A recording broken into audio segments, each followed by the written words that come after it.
एक सनम मल्ला को पता है और एक देश के गृह मंत्री श्री अमित शाह जी को भी पता है कि बंद कमरे में क्या डील हुआ।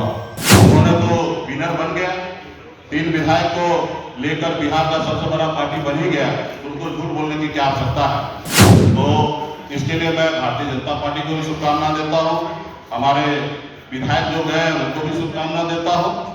हमारे 3 विधायक मिलाने के बाद वो अभी 77 हो गए और बिहार का 1 नंबर का पार्टी हो गया। और हम तो कुछ भी हाथ में नहीं था, जीरो में था, संघर्ष करना मैंने सीखा और संघर्ष के बदौलत मैं यहाँ पे आया हूँ। नमस्कार, मेरा नाम आलोक है। आप लाइव स्ट्रीम देख रहे हैं। वीआईपी पार्टी के संस्थापक मुकेश सहनी पहली बार मीडिया के सामने आए हैं जब से उनके तीनों विधायक बीजेपी में शामिल हुए हैं। कल देर शाम तक क्या कुछ घटनाक्रम हुआ, कैसे वीआईपी के तीनों विधायक राजू सिंह, मिश्री लाल यादव और स्वर्ण सिंह एक झटके में बीजेपी में शामिल हो गए, इसकी तस्वीर हमने आपको दिखाई है। आज मुकेश सहनी ये कह रहे हैं कि उन्हें इस बात का अंदाज़ा पहले से था, जब एनडीए में वो शामिल हुए थे तो ये बातें एनडीए के प्रदेश अध्यक्ष संजय जायसवाल को मालूम नहीं थी।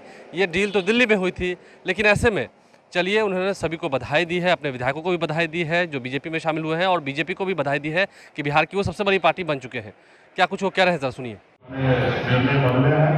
वो जहाँ भी गए हैं शुभकामना है। उसके साथ साथ भारतीय जनता पार्टी को भी शुभकामना देते हैं कि 74 विधायक बनाने में सनम मल्ला का योगदान था और हम लोगों ने मिलकर उनको 74 विधायक बनाए और उसके बावजूद भी बिहार में 2 नंबर की पार्टी बनी। और उसके बाद हमारे 3 विधायक मिलाने के बाद वो अभी 77 हो गए और बिहार का 1 नंबर का पार्टी हो गया, बड़ी पार्टी बन गए। जो पार्टी देश का, दुनिया का सबसे बड़ा पार्टी, वो पार्टी कहीं ना कहीं एक अति पिछड़ा का बेटा, मल्ला का बेटा के सहयोग से 74 पहुंचे और 74 से 77 पहुंचे। और इसके लिए मैं विशेष तौर पे भारतीय जनता पार्टी को बधाई देता हूं कि आप बिहार के सबसे बड़े पार्टी आप बने हैं, इसके लिए बधाई देता हूं। अभी खड़ा होकर कान लगा के सुने, और बिहार में किसी भी नेता को ये सौभाग्य प्राप्त नहीं हुआ। हाँ, कुछ जानकारी नित्यानंद राय जी को या हमारे मंगल पांडे जी को थे कि किस तरीके से दिल्ली में क्या बात हो रहा है, ये जानकारी उनको थे। तो इसलिए वो क्या डील हुआ, इतना झूठ फैलाने का आवश्यकता उनको नहीं था। उन्होंने तो विनर बन गया, 3 विधायक को लेकर बिहार का सबसे बड़ा पार्टी बन ही गया, उनको झूठ बोलने की क्या आवश्यकता है। तो इसके लिए मैं भारतीय जनता पार्टी को भी शुभकामना देता हूँ, हमारे विधायक जो गए उनको भी शुभकामना देता हूँ। और मैं आपको बता दूं कि मैं 18 साल की उम्र से मैं संघर्ष कर रहा हूँ, अपनी जिंदगी को बेहतर बनाने के लिए मैं मेहनत कर रहा था, मजदूरी कर रहा था। एक दिन में 30 रुपया मैं कमाता था, महीने का 900 रुपया महीने का मैं कमाता था। और ये हम अपनी जिंदगी में संघर्ष करके मुंबई जैसे शहर में, जहाँ पे रहने के लिए घर नहीं था, जहाँ पे अपने आप को फ्रेश होने के लिए जगह नहीं था, पब्लिक शौचालय में जाना पड़ता था, ऐसी जिंदगी मैंने जिया है। फुटपाथ पे मैंने खाना खाया, फुटपाथ पे अपनी जिंदगी को बिताया है।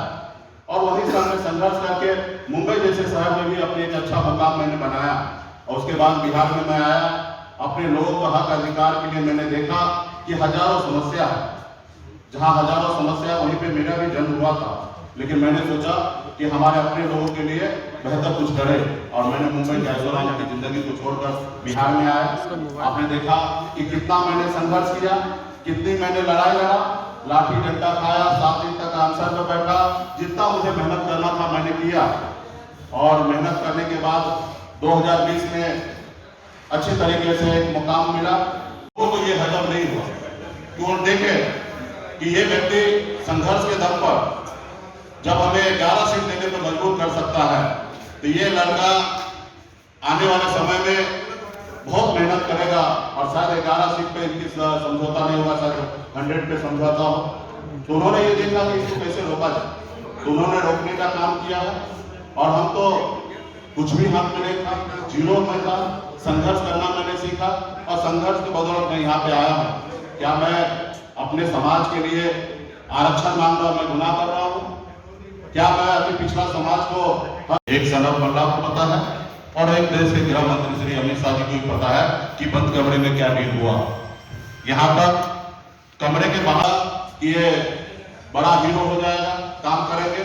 कल ही हमने बेतिया में करवरा सरैया वन है 348 एकड़ का, जो 20 साल से विभाग प्रयास कर रहा था कि ये विभाग में ट्रांसफर हो जाए, लेकिन मैंने कल ही कैबिनेट से पास कराया और विभाग में हमने ट्रांसफर किया। वो वन में झील में कम से कम 10,000 परिवार का घर गुजर बसर हो सकता है, खास करके मछुआरा भाई का। तो मैं उनके लिए काम कर रहा हूँ।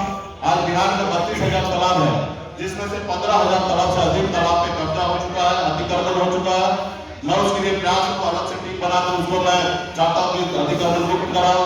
तो लोगों को लगता है कि ये काम करने के बाद कहीं ना कहीं इस समुदाय में हीरो बन जाएंगे। तो इसलिए लोगों ने रोकने का काम किया है और मैं मजबूती से आगे बढ़ रहा हूँ। मेरी जिंदगी में तो बचपन से ही संघर्ष है।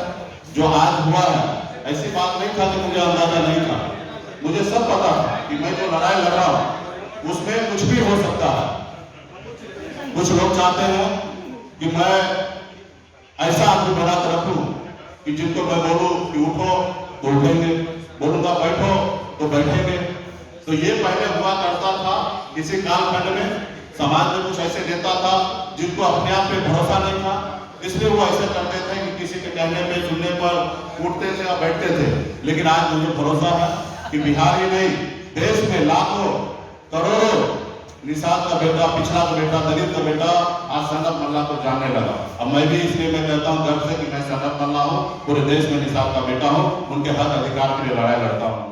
क्या कुछ मुकेश सहनी कह रहे हैं, हमने आपको सुनाया है। अब देखना यह है कि आने वाले समय में मुकेश सहनी ने दावा किया है कि हम तो संघर्ष शुरू से कर रहे हैं और आगे भी संघर्ष करेंगे। देखना यह है कि आगे मुकेश सहनी की स्ट्रैटेजी क्या होती है, क्या वो मंत्री पद से इस्तीफा देते हैं या फिर वह अभी भी मंत्री पद पर बने रहते हैं। अंतोगतवा सरकार को ही ने बर्खास्त करना पड़ेगा। बहरहाल आप लाइव स्ट्रीम से बने हैं, हमारे चैनल को सब्सक्राइब कर लें, साथ साथ फेसबुक पेज भी लाइक करें। धन्यवाद। एक सनत मल्ला को पता है और एक देश के गृह मंत्री श्री अमित शाह जी को भी पता है कि बंद कमरे में क्या डील हुआ। उन्होंने तो विनर बन गया, 3 विधायक को लेकर बिहार का सबसे बड़ा पार्टी बन ही गया, उनको झूठ बोलने की क्या आवश्यकता है। तो इसके लिए मैं भारतीय जनता पार्टी को भी शुभकामना देता हूँ, हमारे विधायक जो गए उनको भी शुभकामना देता हूँ। हमारे 3 विधायक मिलाने के बाद वो अभी 77 हो गए और बिहार का 1 नंबर का पार्टी हो गया। और हम तो कुछ भी हाथ में नहीं था, जीरो में था। संघर्ष करना मैंने सीखा और संघर्ष के बदौलत मैं यहाँ पे आया हूँ। और मैं आपको बता दूं कि मैं 18 साल की उम्र से मैं संघर्ष कर रहा हूँ। अपनी जिंदगी को बेहतर बनाने के लिए मैं मेहनत कर रहा था, मजदूरी कर रहा था। एक सनत मल्ला को पता है और एक देश के गृह मंत्री श्री अमित शाह जी को भी पता है कि बंद कमरे में क्या डील हुआ। उन्होंने तो विनर बन गया, 3 विधायक को लेकर बिहार का सबसे बड़ा पार्टी बन ही गया, उनको झूठ बोलने की क्या आवश्यकता है।